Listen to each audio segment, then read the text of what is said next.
today is going to be in Matthew 18, verses 15 through 30. And you'll notice there's a cat up there, and I'm going to explain that cat later. Don't let me forget. All right, our passage reads, "If your brother or sister sins against you, go and point out the fault when the two of you are alone. If you are listened to, you have regained that one. But if you are not listened to, take one or two others along with you, so that every word may be confirmed by the evidence of 2 or 3 witnesses. If that person refuses to listen to them, tell it to the church. Let such a one be to And if the offender refuses to listen even to the church, let such a one be to you as a Gentile and a tax collector.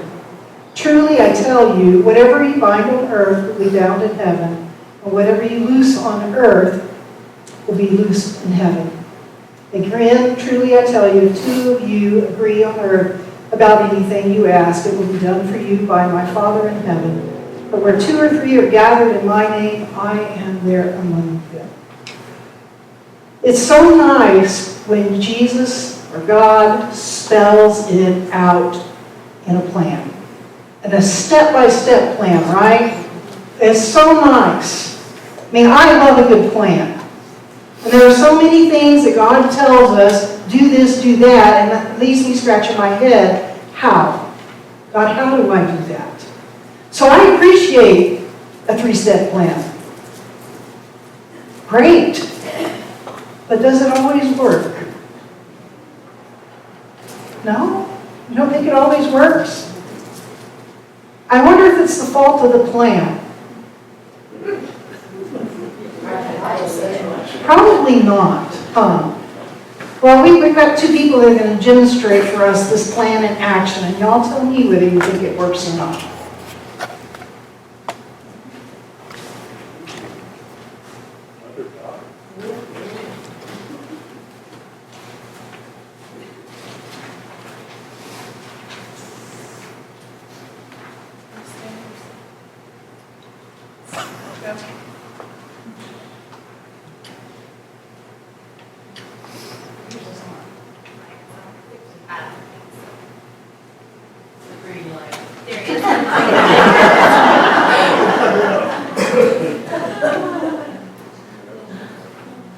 It's number 1. There's nothing. Give her mine. You're going to hear me. We can share. Yeah. We'll just share. We're good. Because this is going to be so great, you don't want to miss a word of it. Okay.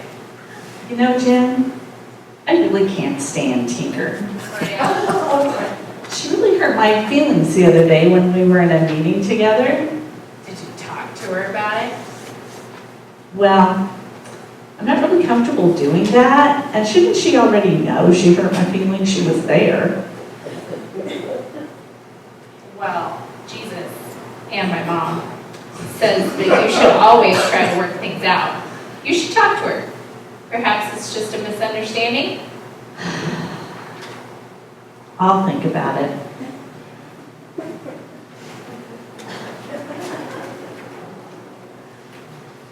Hey, Bill, you don't really think Tinker should be in this job, do you? She's really not that good of a person.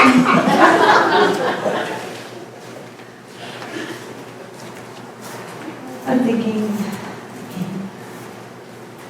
Buddy, did I tell you what Tinker said to me? It really hurt my feelings, and she should know that.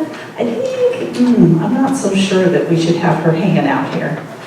Man, she's doing real good. Barbara, I know that you really like Tinker, but I think maybe we should have a conversation. I have some things to tell you about her. Hey, Janet. Hey, Jan. I've been hearing that you've been spilling the tea about Tinker. Me? Gossiping? Never.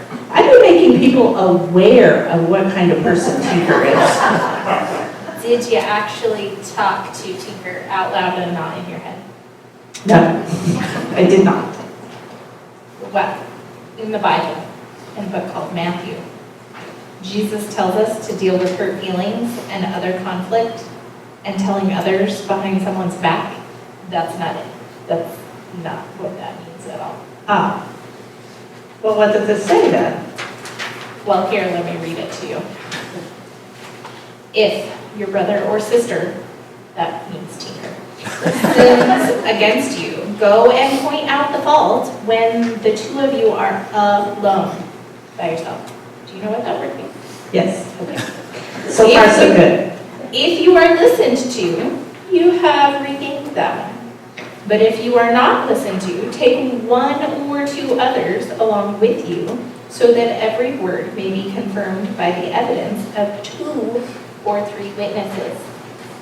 Do you know how many that is? 2 or 3. Oh, good. I know you're tired, but I can count that far.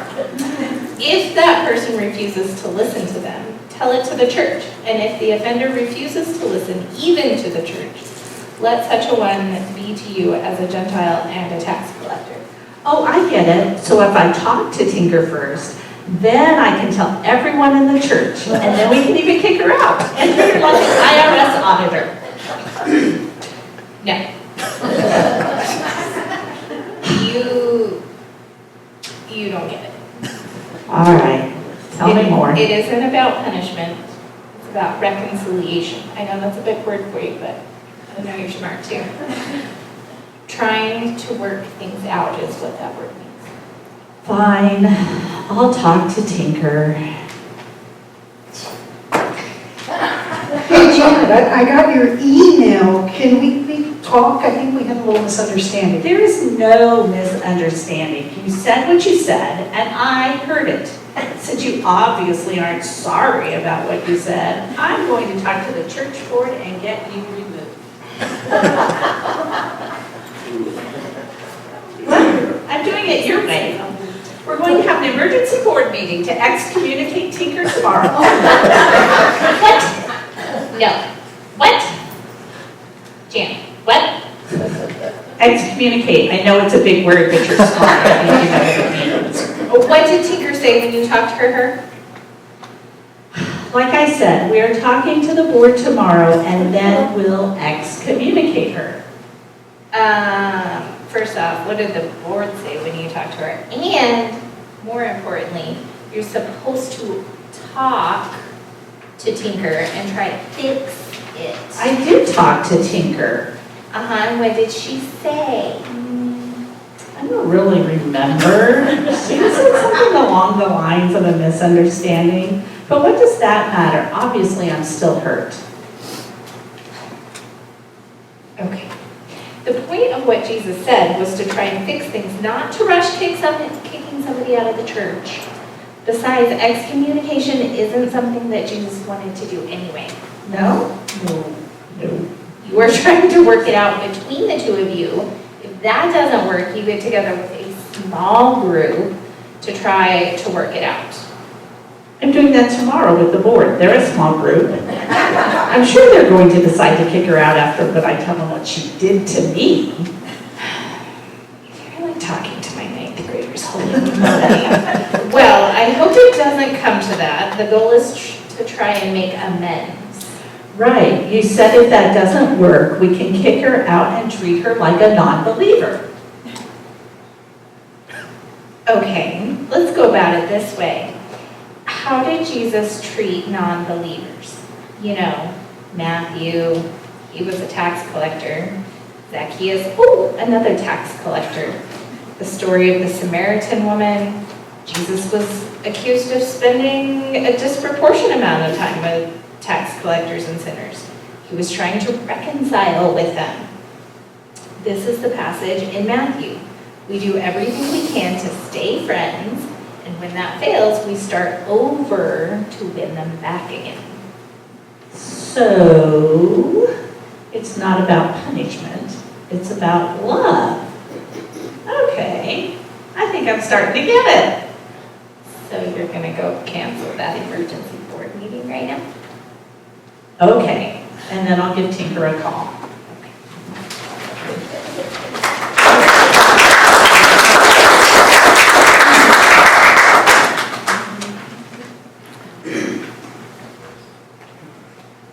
step here. She canceled it, remember? She canceled it.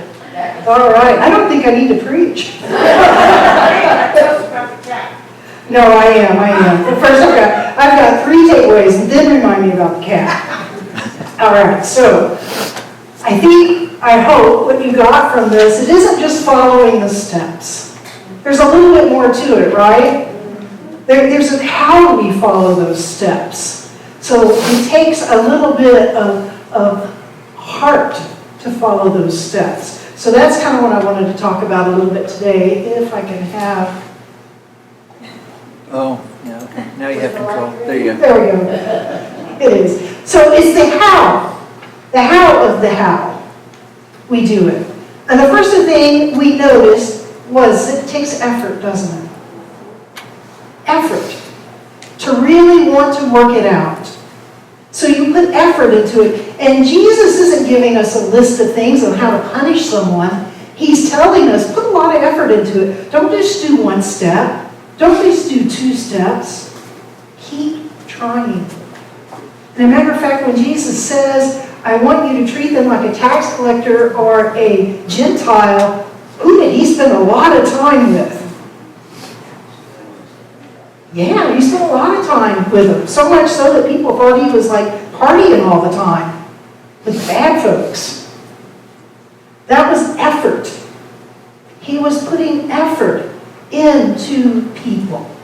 A lot of effort. And so we're supposed to approach reconciliation the same way. We're supposed to put a lot of effort into it. Not just kind of a half-hearted. Where do you feel like maybe Janet was a little half-hearted? We're talking to you. Yeah, talking to me. She sent me an email. It takes effort to listen. Right. She sent me an email and then she walked away. So is that effort? Not to pick on Janet. That's not what Jesus is talking about. He's not talking about, okay, I can check off this box. I tried to talk and it didn't work, so I'm done. But we need to really search our heart and see, did I really put effort into that? Did I really give it my all? Did I come with the right attitude? Did I really seek reconciliation in this situation? So that's the first how of these steps, right? Is to really put effort into it, to give it our all. And then the second thing is discreetly. Was Janet discreet? Yeah. There is something too. Maybe we need to get advice. But do we need to get advice from half the congregation? Yeah, that would be called gossiping. So there is a line we cross at some point when we realize what our motives are. If our motive is truly to go to someone that we believe has wisdom in these kind of situations and sit down just with them and have a conversation, I don't think that's what Jesus was saying you couldn't do. It's okay, I think, to go to some one person and say, I could use some help.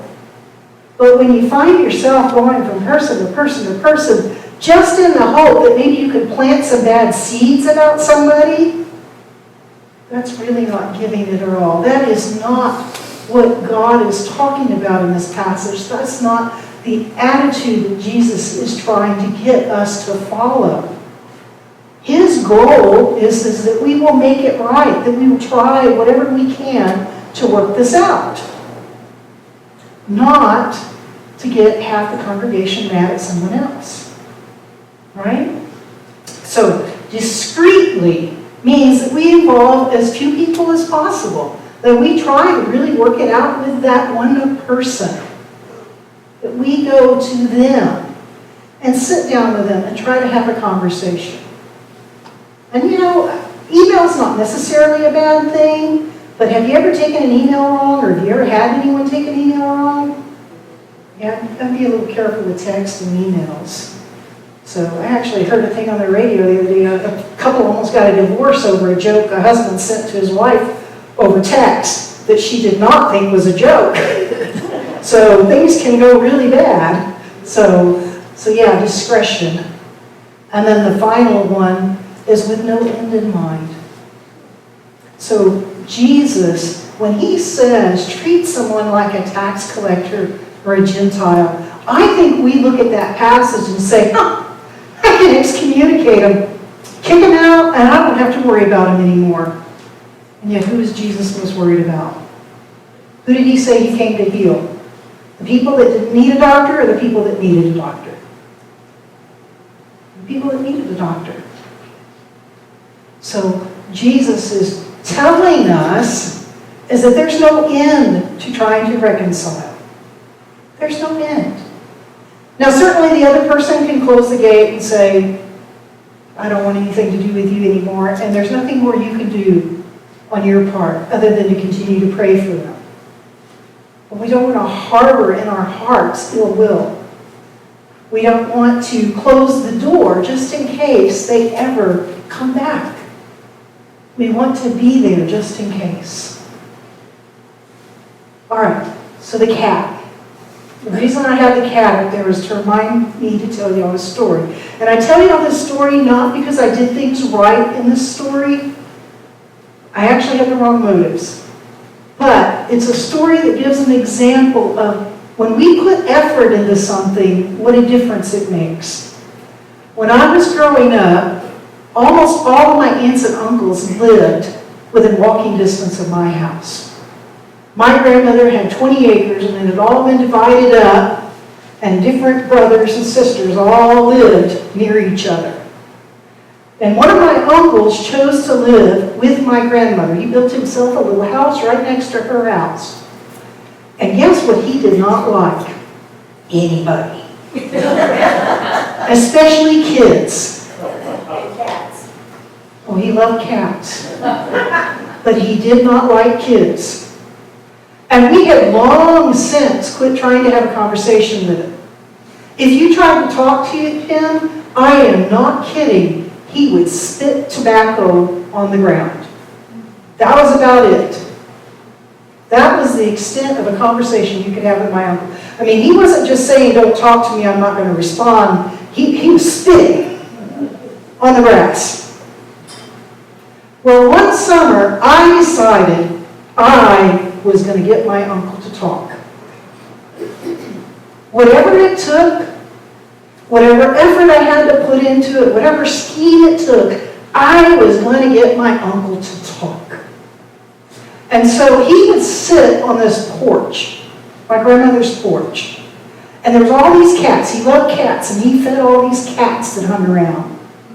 And I would sit there in the swing set, and I would talk to him about the cats. Of course, he just spit his tobacco out. But I came back the next day, and I talked to him about his cats.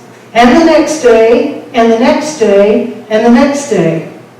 And a couple of months in, I said something about one of the cats, and he went, And I went, whoa, progress. Wow. This kept on for months. And finally, he started talking. Just about his cats. Just a couple of words. He started, I would say, I named that one such and such. And he would go, no, I call that one Whitey. And that was it. But I continued. The doors open. I continued to talk to him and continued to talk to him. And you know what ended up happening? He ended up becoming one of my best friends.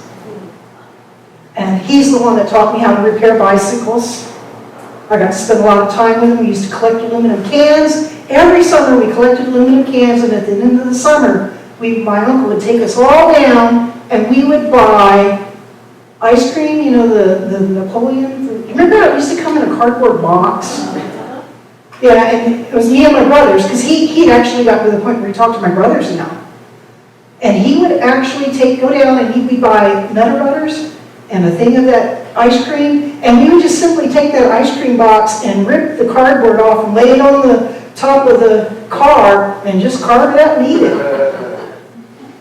We went fishing. He'd come by at 5 o'clock in the morning and take us fishing.